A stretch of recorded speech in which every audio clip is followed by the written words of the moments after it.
Hello from Camp McCarty. With the announcements this week, we figured we might as well just pitch the tent in the backyard and make some fun here. So this is part of our week's theme for nature and the environment as we switch away from narrative writing and stories into our last unit of informational text and actually a little bit of persuasion as well. There's been some interesting news recently about how the pandemic has caused some positive changes in the environment. So you'll find that today in your reading and in your video information that comes at you. So with our announcement from Governor Cuomo that we're staying closed to the end of the year, there are some changes that will come with our instruction. First of all, I'm expecting a little bit more out of you for your Greek roots. You'll notice that the rubric has changed this week, and it now includes, instead of just completion, it includes did you use the root in a word, and did you use capitals and punctuation. Take time to make sure you're doing that correctly so you get full credit. Again, you do get completion credit if you do the assignment, but I'm also offering you a little feedback in the rubric to tell you how well you're doing with the actual material. And the other thing is the Nearpod content chunk. You've noticed by now that each week there is a Nearpod lesson that is the main instruction. And I'm building in little simple questions. They're usually opinion questions or polls or simple responses. I can see your answers, and that's how I know that you're participating in the lesson. So even when you don't see a green check mark, sometimes if I don't set the settings quite right, I can tell if you've logged into Nearpod, and I can see if you've answered a poll or put in a short answer, so I can see your understanding of the lesson.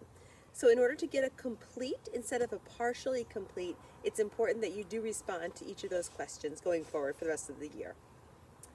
Your daily discovery today is going to be a little different. I stumbled upon a tool last week in TED Ed where I could actually build questions into a video that I would have used in class anyway. So it's kind of like having the lesson we would have had. I've just asked you to respond to the video bit in the afterwards and some questions. So that is more of an experiment this week. Several of you took my guinea pig test last week and logged into TED Ed. If you didn't do that, you'll see the steps for how to create an Access account. Please just use your school email and your regular login password to keep things simple. Also, save your notes on what you do this week in your journal as you go through the guided lesson. I've noticed a little bit of a dip in our comprehension and reading on the multiple choice questions with Charles, and I'll be addressing that.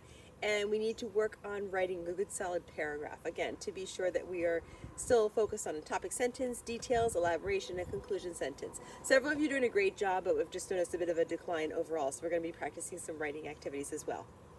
Lastly, here is my new adventure.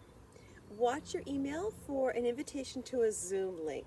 On Tuesday, I'm going to offer 3 live Zoom sessions.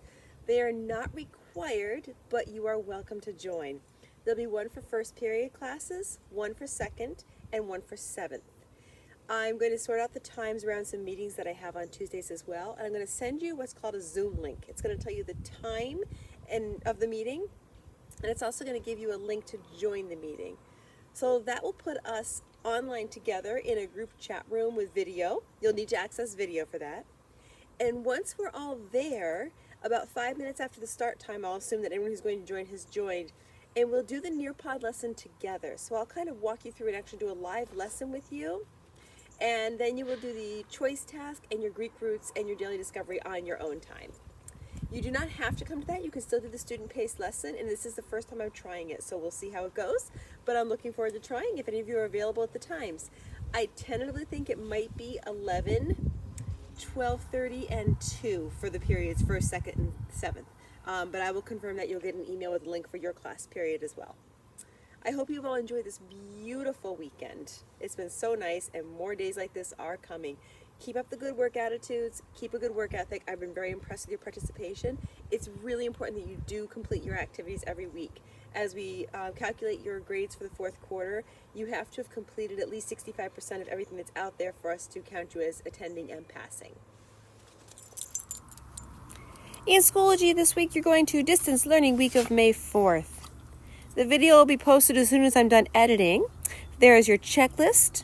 Your daily discovery this week, we'll ask you to create an account at teded.com if you haven't done that yet, and then to access a small activity. It's a video with a few questions after it. It's related to today's content about the environment, and it's also just a new format that I found, and I put it in daily discovery for a low pressure way to see how it works out and what your responses look like. In the content chunk today, Greek roots, as always. Then in the what's your opinion, my icon looks a little different just because I'm on an iPad right now. You will find a lesson from Nearpod regarding how COVID-19's quarantine and people going inside has really had a huge impact on air pollution around the world. Then you'll see the News ELA puzzle piece. Please hop in there and do the comprehension question so I can see that you understood the article that was read to you. And the PDF is there of the article. You don't have to have that or print it. I just put it there as a resource for you. So if you'd like to have a hard copy and you do have access to a printer or you just want to see a larger copy, that PDF of the News ELA Coronavirus Environment article is just a resource for you. There's nothing you have to do with that piece. Choice and exploration is a lot of fun this week. I've actually given you an expression task. There is a poetic, musical, and artistic option for you this week. After you've gone through the guided lesson, you can hear a cardinal in the background right now actually. When you've gone through the guided lesson, you will have some pros and cons about the environment and what has come of it from this pandemic. And there are some options in the poetry. There are 3 mentor texts. In the music, there's a piece by Vivaldi from the Four Seasons symphony called Springtime.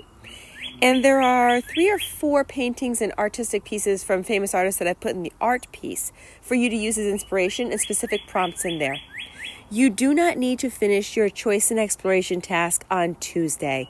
This is a larger project, and if you'd like to work with it or think about it over the course of a few days, that is totally fine.